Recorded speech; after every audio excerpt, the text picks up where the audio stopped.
You are listening to the Gospel-Centered Education Podcast, brought to you by Community Christian School in Tallahassee, Florida.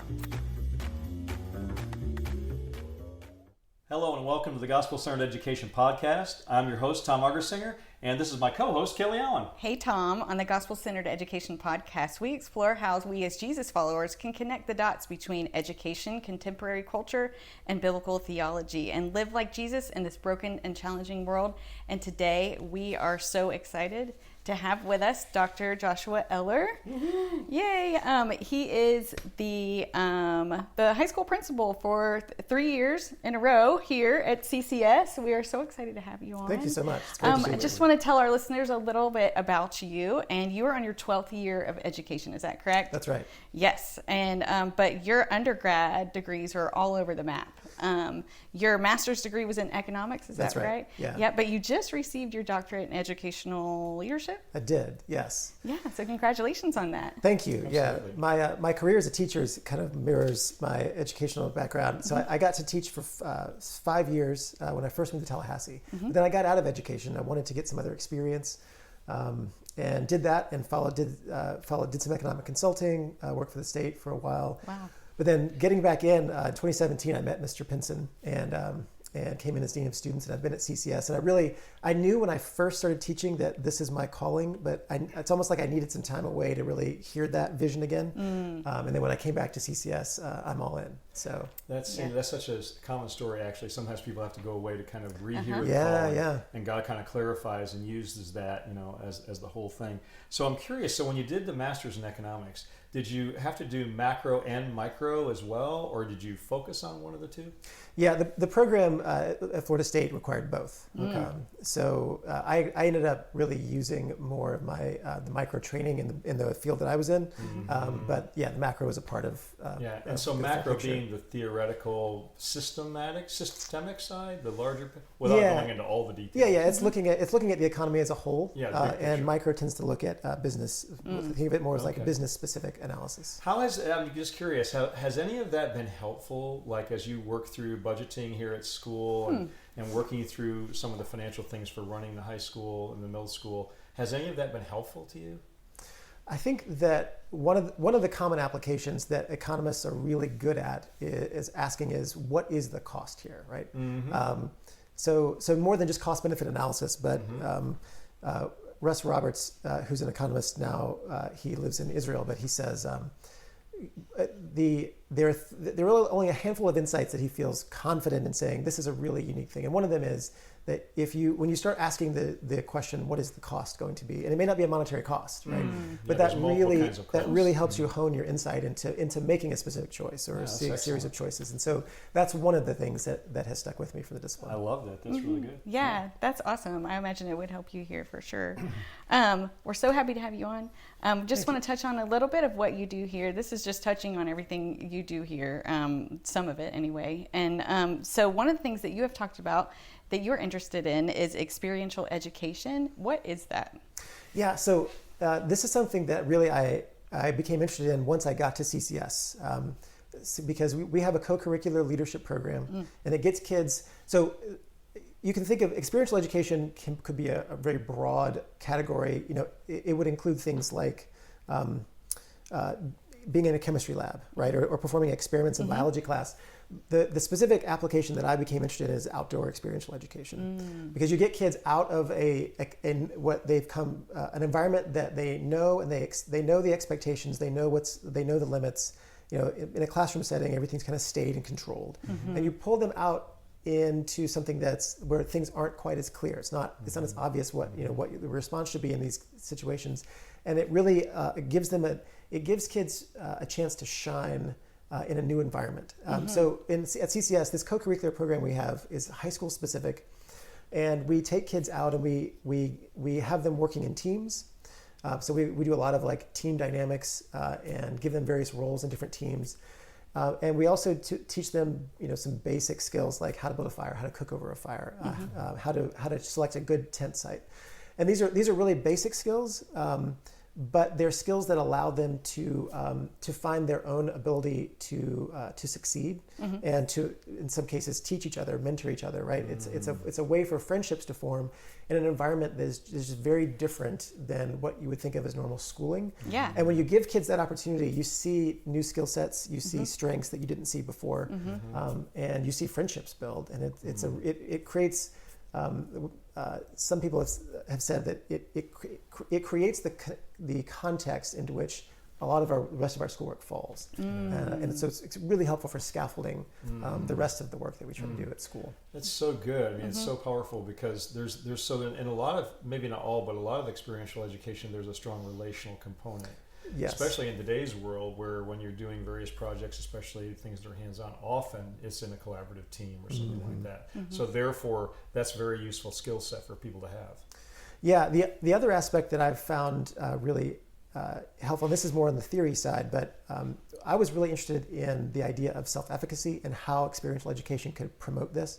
So think of self-efficacy as a student's, when they think of themselves and their ability to perform a task, the higher levels of self-efficacy typically correlate to stronger performance.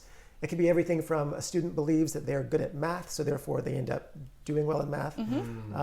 And these things are often domain specific, but when you take students into an outdoor setting, they can sometimes find new skills, or they go through experiences that were challenging to them, but they see how they overcame, or they saw someone else overcome. And so they come to see themselves differently, and that phenomenon then translates back into the classroom. With relationships, with their peers, with teachers, even at home. They begin to see themselves and their strengths differently, and see more strengths in themselves. And then, and so I think I've seen that dynamic work a lot with our leadership program, which is another reason why I was so interested in what was happening there. Yeah. Sure. So you're basically saying that this is giving them more self-confidence in other areas of their life. That's the way it often works. Yes. That's awesome. So how is this different from what other schools do?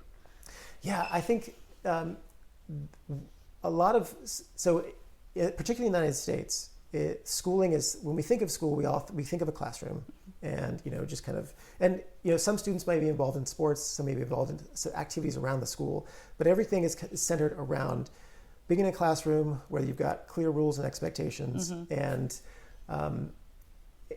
this outdoor experiential education is about really just trying to taking students and getting them out of that setting, right? Putting them in situations where they have to make their own decisions. They don't just follow a checklist of rules that the teacher has set up. Right. There's nothing wrong with the classroom setting, but there is, as we all know, when you graduate, there's more to life in this, right? And so we're trying to expand that skill set, and it's just so for some reason we don't do it a lot. I've looked at schools, particularly Christian schools across the U.S., and it's just not something that people do. I think part of it may be that it's difficult to attach a clear test score to experiential education, right? That's true. You don't automatically score 5 on an AP outdoor experiential test, right? And so because those benefits can be difficult to quantify, I think it's easy for students, especially when we're driven by tests, it's easy to move away from things that don't clearly correspond to the test. So there's like a certain level of like adapting and overcoming that gives them more confidence in the classroom. Right. And that is, I would imagine, hard to measure. Yes. It can be, for sure. So so this is great. This is great stuff. So why in your opinion, Joshua, would experiential education be particularly important for gospel-centered education? So I think if you think of what students are learning in, I'm going to go back to our program specifically. When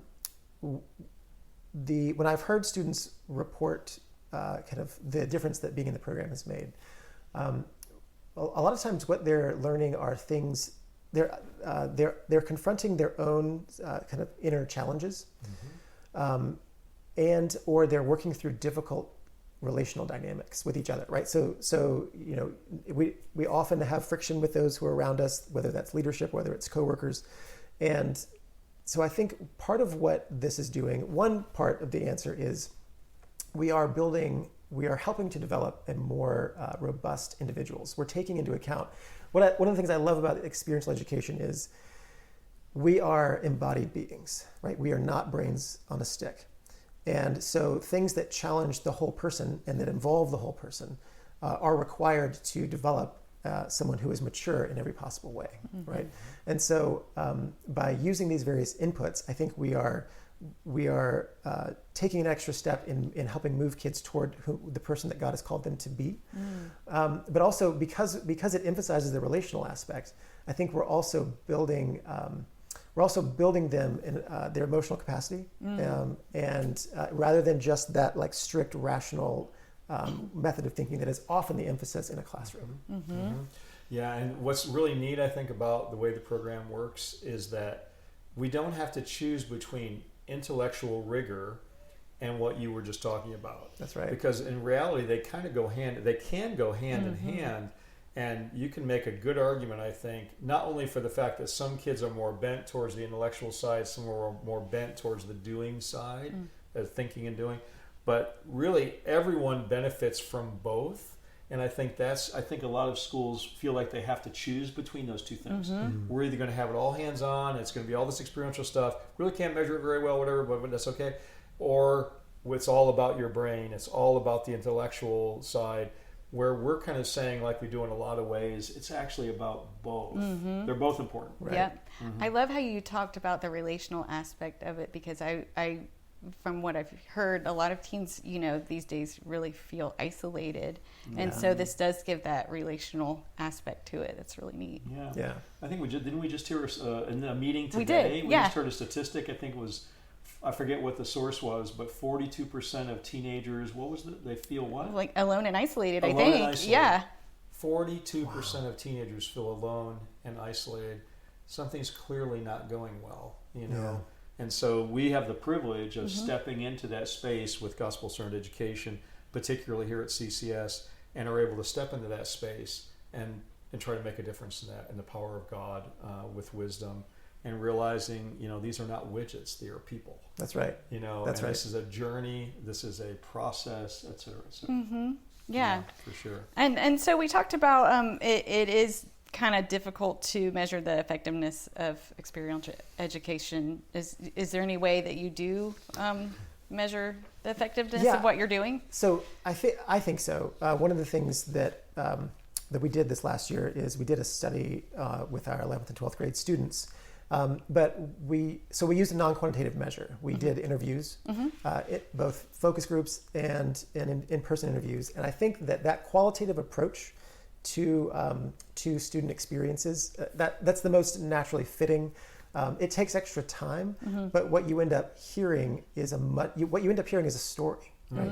You hear a story of God's work in their life. You hear a story of the community's work in their life, of friendships deepening, of sometimes friendships breaking up, right? But that approach allows you, again, like I can't pin it to a specific outcome on a test, but I have a much richer understanding of what's going on in our high school and in these students because I've taken the time to do that. So I think being more willing to take the time to do those kinds of qualitative analysis, or at least add that qualitative component to something else you're already doing, is a great way to measure, take the temperature of what's going on with these kinds of programs. That's so great. And just to be clear, I don't think we've said this yet, but that was the subject of your dissertation, I think, right? It was, yes. So I don't know if you want to say a little bit more about what you were trying to do in your dissertation. Well, I was trying to connect specifically this idea of developing self-efficacy in our students through the outdoor leadership program. Okay, Wow. gotcha. So Right. so the various elements we've been discussing were originally inspired by my experience here, but I got to see it more in depth through that Right. process. Which kind of makes sense to me in another way too, because then that begins to connect maybe to another topic we can kind of shift to, which is the role of neuroscience, neuropsychology, and how that connects to the well-being of the students. It feels like that's kind of a theme that's emerging, often happens in these podcasts, is the theme of, how do we get at and helping kids become more effective in the way they regulate their emotions, et cetera. And I know you've been delving quite a bit into the neuroscience side of that, so maybe we can shift to that. Yeah, I was first introduced to this through a group called Life Model Works. They're founded by Jim Wilder, who's a psychologist, and a group of pastors that he works with. And I did a year-long internship with them, so this has come to close. There's a lot of overlap here for education, but my sort of method of being introduced to it was being surprised that someone had a fairly coherent idea about what spiritual maturity is. I feel like it's something we talk about a lot, but it's very difficult, elusive topic. And so I first got interested in it because I heard Dr. Wilder talk about spiritual maturity in a way that was coherent and overlaps significantly with emotional maturity. So one of the things he would say is, you can be emotionally mature and not spiritually mature, but you cannot be a spiritually mature person if you don't have emotional maturity. So you build these things in tandem. And so in working with that group, what I came to realize is, and there's a lot of trains moving here together in my thought process, but for me, the longer I've taught, the more education has become about the growth of the student and less about academic success. So the neuroscience for me came into the classroom when I realized that while there's a lot of research about learning theories and how the brain processes information and so how best to prompt students. Knowledge, that's right. For me, I first really became interested in this because of how the teacher's impact on the classroom. So and this is true also for students, when any of us have dysregulating states, we come into the classroom, maybe it has nothing to do with school, right? Maybe there's just something at home or there's something in one's extended life where coming to school is hard, and there's 1,000 different reasons why this would happen, right? But for a teacher to be able to recognize that something is going on and then to find a way to regulate themselves sets the students up and that class period up for success, right? Rather than for that situation to then be cast onto other students, unintentionally. But classroom dynamics, I think, there's a lot of potential for setting students up for success if we can make sure that our teaching professionals are able for themselves to regulate and to process and to make sure that what they are, the end goal here is for us to be conformed to the image of Christ.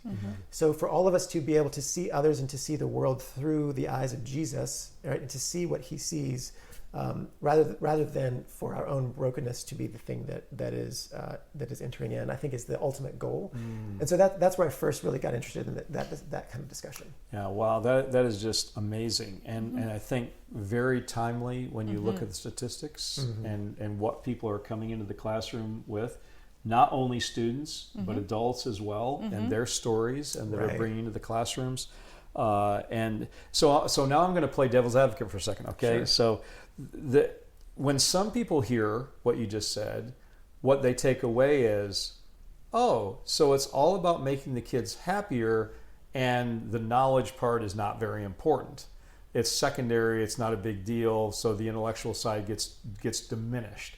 I know that's not what you're saying, but that's what some people could take away. So maybe you can talk a little bit about why that's not necessarily the case. Yeah, I think, so you can think about this in terms of, trying to think of an appropriate metaphor. So I tend to think of building metaphor, right? So if a classroom dynamic is filled with fear or uncertainty about how a teacher is going to respond, then that naturally interferes with student attention. It interferes with student engagement with the topic. There are all kinds of foundational reasons this building isn't going to be very strong, right? But I think that if what we're really talking about is not, if this, let me just, I'll stick with the metaphor. What we're talking about is the foundation issue. Right. A strong foundation allows you to build any kind of structure on top. Yeah. So the teacher dynamic that the teacher brings in with themselves, how they think about themselves and how they interact with the students, is going to be a large contributor to students being able to succeed to their highest potential. Yeah. Because because they've got to be engaged, for success to happen academically, students need to be engaged, attentive. They need to be, hopefully they don't just do their homework, but they are inspired to go do more than what the teacher's asking because they're so engaged. If I could just extend the metaphor just a little bit, it's almost like if there's a good foundation, there's a house being built there or whatever.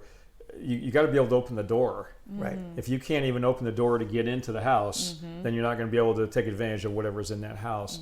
And so maybe part of this is what comes first. That's right. Like, for example, if you think like historically, if you had a classroom where you had, let's say, 95% of your kids who are well emotionally regulated, they're fairly mature for their age, and they're engaged, then you wouldn't have to spend maybe quite so much time on that piece that now seemingly has come to the forefront. And it's almost like you have to deal with that before or as you are challenging their minds. Yeah. Because let's face it, whether you go back to Maslow's pyramid or whatever you might go back to like as a framework, if you don't have those basic needs being met, so if you're coming to school, like when I worked in the city, New York City, if kids are coming to school hungry and tired because they've been up all night and they don't have the right clothes, they're not going to be really worried about calculus very much. Yeah, how could you get anything else done? Right, and so you got to. And so maybe that's kind of what we're saying. There's a fundamental piece. That's right.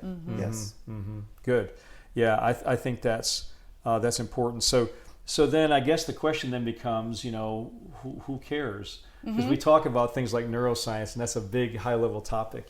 But as a parent, what do you think? Well, I think too. How are you training the teachers to recognize these emotions? That's good.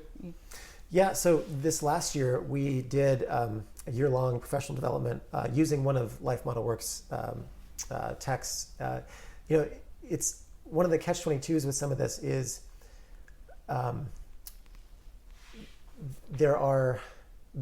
there's knowledge, but when we're talking about working with internal states, sometimes to build real resilience, you've got to do, right? Just reading and knowing that I should, for instance, if I see I'm getting angry, I know I can take some deep breaths, I can do box breathing. Knowing that and doing it are two very different things, right? So professionally, we introduced the ideas with the hope that, I can't make any teacher go home and do any particular kinds of exercises, but I do hope that we now have a common language. So, and we have some principles, right? So one of them is remain relational. And if I'm interacting with a colleague and hopefully the more and more we do this, we can also extend that to students.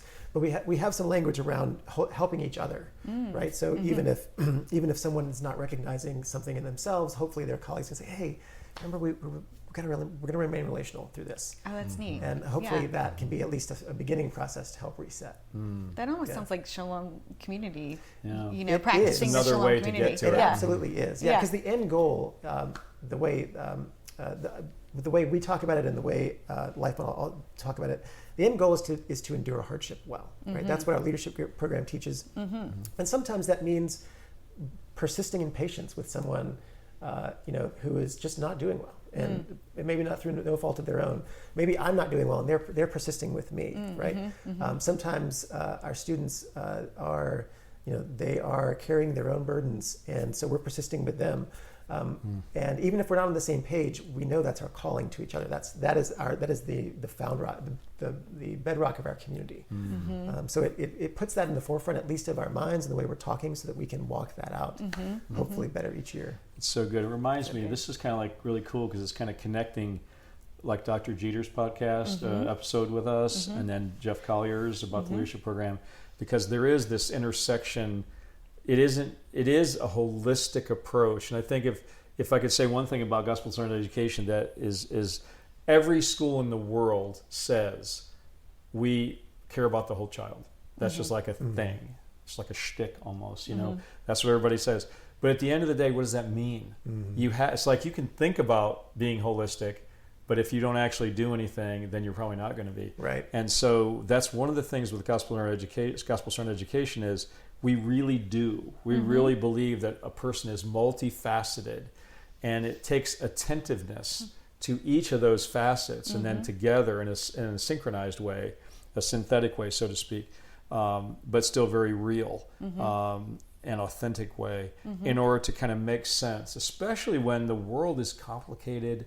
The world and all the messages we've talked about in other episodes, you know, it's really, this is such important stuff. It really is. I love it that you're bringing like the talk of self-awareness to the teachers, not just it's something we need to teach the students. It's something that we need to practice. Yeah, that fundamental component of modeling, right? Do as I say, not as I do, right? But it turns out that what I do is actually how we transmit these things. Yeah. Right? That's very true. That's good. So, so it sounds like one of the things that, well, I guess I had this question. Now, this may be a question that you could better ask, but I've been a parent too, so I guess it's okay. But as a parent, when I listen to this kind of stuff, I can. Part of me can go, "This is really cool. You know, this is neat. That makes sense. Glad you're concerned about this and you're working with this." But one thing that might be interesting to talk about is how can parents help from the parental side? Yeah, does that make sense? Question. Yeah. How can we help facilitate, you know, a better experience for our child at school based on what you're doing? Yeah. Is there anything we can do at home, you know, as we try to figure out how to support that action? Yeah, that's a great question. I think that one of the, I mean, in some ways this is going to sound obvious, I guess, but going back to the loneliness statistic that you pointed out, it seems that more and more we as families, you know, we might be at a church, but we're not exactly plugged into a church. But I think the more we can facilitate the relationships, friendships through communities of faith, that gives that broadens the network for the support. It broadens it gives us it expands our options for modeling, right? Modeling Jesus, and I think so. And so, you know, we're a community of believers, and it's very very normal to go to church, but the changing dynamic of church has become, because it's been, I would argue, more consumer culture. Sometimes we just go to get, but to go to be with, right? The more we can engage other families, not just at school, but again at church, and you could be engaging families in other ways as well, through some community service time, right? But to be able to provide rich communities of interaction for our students, I think facilitates this process and supports this process, particularly if things get difficult, you know, in through middle school and high school. Which they normally do. And they do. That's right. Level, right. That's right. It's hard. Yeah, it's interesting because that's, again, awesome point, because what you're really describing is the biblical concept of discipleship. In order to actually disciple someone, you have to walk with them. That's right. It isn't a matter of just, here's a program, you know, come to this seminar. That can be helpful. But what discipleship really is walking with Jesus, walking with someone else, walking with Jesus, essentially. That's right. And this may sound a little harsh, I don't mean for it to, but if we as parents are living disconnected lives, we're disconnected from the church, we're disconnected from other people, at least in positive ways, then how in the world can we expect that our kids That's right. will somehow develop so true that ability to connect in a positive, godly way? I think the reality is it just doesn't work that way, because they are watching us, and in many ways, whether we like it or not, they're mimicking us. That's right. You know, and I'm not saying there are not reasons why people struggle with the church. That's another whole episode probably. But that happens. But fundamentally, that is God's plan, and regardless of our experience with church, he did that. He commanded that essentially for a reason, because we need that community to walk with us, especially, like you said, Joshua, so very well, when things are very difficult. That connects back. This whole discussion reminds me of another episode. We were talking about the theology of suffering, you know, and how that affects so much of what we do, how we walk with people. You talked about, in so many words, being present with other people. I think you said persevering with them, but staying with them when there's a struggle. Right. It's like, imagine what would happen in our nation if we actually followed that. So if you and I are having a disagreement and we're having a problem about something, we choose to stay engaged with each other. Right. And what's that called in contemporary culture? Is it ghosting? What's it called? I'm Don't supposed to ghost. know these things. Yeah. The opposite of that is Yeah. is that what it is? Yeah, the opposite you just, is like, ghosting. It's like, I'm not talking to you anymore. Yeah. Or I cancel you. Right. Or whatever it is. And it's like, but that's just not a biblical answer. It's not a biblical response, and it might work in the short term, but it doesn't build shalom. It doesn't build healthy. Yeah, it's just, it seems so obvious when you talk about it, but then, or at least it does in some ways when you're in a setting like this, but then you walk out into the world and you go, whoa, everybody kind of does this. Right. So if I don't do this, I'm kind of weird. Right. I don't know. Does that make sense? That definitely makes sense. As a parent, do you wrestle with this with your kids of figuring out how to stay connected, not only you guys, you and Dustin, but also just helping them stay connected? Oh, for sure. I mean, because, everybody is, into their screens, and, you feel like that's a friend sometimes. And so to get them off the screens and get them to social, and that's definitely an issue these days. But I love everything that you're doing here. And I really think I wanted to touch on, I think a lot of parents fall into, well, my kid goes to a Christian school, what do we need to be plugged into the church for? And so I think I love it how you touched on, you plug into the church because it really helps us at school. Yes. Yeah. Yes. So that's good. No, yeah, that's an interesting question in itself, right? Because we seek to be we seek to support what is the fundamental work that's happening in the church, right? But we are not a replacement for the church. Yeah. We were never designed to be, nor were we given that same kind of mission. But I think you're right. I think it's really easy to just say, well, yeah, this they're getting everything they need. They're getting what they need. That's here. right. Yeah, but and I agree 100% with that statement. What I've been saying lately about this is that a Christian school, a gospel-centered school, is really a way. Our job is really to amplify and incarnate the voice of the church. It's not to fundamentally replace the institution of the church, because that's not biblical. Right. But we do have this 10-time access where we see the kids way more than the church does. Right. Especially nowadays. And therefore we have this incredible stewardship, this incredible fiduciary responsibility to say, we get to do this. We get to do this, even though it can be really hard. So we get to walk with people, and we just want to do it in a way that pleases God and is genuine, and realizing that we haven't got it all figured out either. I know it's a shocker. I mean, for somebody, I don't think anybody would be shocked by that, especially about me. But so maybe if we can kind of transition, maybe like a large takeaway for our listeners, et cetera, viewers. In general, how do you feel like the experiential education part and the neuroscience, how does that sort of optimize or improve the educational experience for the kids that are in our program? Yeah, so I think particularly with the outdoor experiential education piece, I think it's a growing topic that I keep hearing in like theological circles, people talking about the importance of the incarnation, right? The fact that Jesus came in the flesh. Even earlier, I tried to use the language, we are embodied beings, right? So I do think that we have, there's been a trend in the broader society in which we have tended to think of ourselves like walking computers, right? So what we fundamentally are is a brain, or really a mind that is very rationalistic, and as long as and this even gets into our faith, right? As long as we believe the right thing, that's what's really most important. And Jesus's message is a little bit different than that, right? He also says, hey, if you love me, then you will do what I've said. So there's this, even in walking out our faith, and even in the sanctification process, there is this doing part that's not simply thinking, right?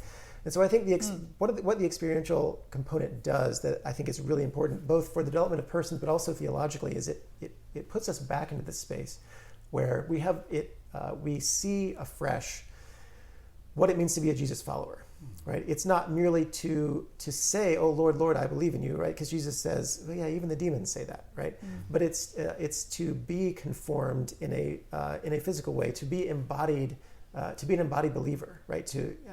The phrase that I like to use to capture this idea is to be the hands and feet of Jesus in the world, right? That's doing right. And being with and comforting and being a part of the rescue of those in need. The experiential component really rounds out what can be a very heavy rationalistic emphasis of just 7 classes a day and just reading textbooks and writing papers, right? Yeah. Because that's not all of who we are. A lot of this gets back to identity, right? Yep, if we really are just rational minds walking around, then maybe that would be fine, but we're not. And so there's something about our being fully committed Jesus followers that requires this other extension of ourselves and giving ourselves to him and to the world. I love the way you said that, because the longer I think and read and research and do these things, the more I'm convinced that everything does come back to personhood and identity. Who we are really, fundamentally, what constitutes persons. That's a big debate nowadays, and that's something hopefully we can unpack a little bit more in the fall when we relaunch the podcast in the fall. So, boy, this has been a rich conversation. It really has. Thank you so much for coming on today. It's been an honor to be here. Thank you. It's been super to have you here. And so something exciting is coming up in a couple of weeks, right? Yes. Okay, tell us about that. Well, actually, next week we're going to have... that's right. We've got another one next. Okay. So the next that's one also is going to exciting, be... we're going to talk about alumni with Miss Allie Love, and so that's going to be great. Yeah. Alex, I know her as Alex. I know she goes by Allie, but she's a former student here, obviously an alumni, and she's just doing so well in her career. She's actually, I think, in media. That's her profession. Yes. She's doing great, so she'll be a great guest. I actually see her on commercials. Oh, do you? On TV. Okay, nice. All right, that's very good. Yeah. But then we should also say, then after that, we will be talking to Miss Ashley Gaskins, and so we're very excited to have her. And actually, it's not we, it's you. Yes, it's me. That's right, just you, right? Because I'm going to be on vacation, and that happens occasionally. We'll see if we can do it without you. Oh, I'm sure you'll do probably even better without me than you would with me. But I think that's going to be great. And she's going to be talking about a variety of things, probably related to elementary and all that. Yes. All right, very good. All right, well, as usual, it's been great being with you guys today. Thank you for sharing time with us. We've enjoyed this immensely, and just keep in mind as you go through your week, if you forget everything else that we say, remember that Jesus is Lord. Take care. Have a good day. Bye-bye. Thank you for listening to the Gospel Centered Education Podcast, brought to you by Community Christian School in Tallahassee, Florida. You can find us online at myccs.org.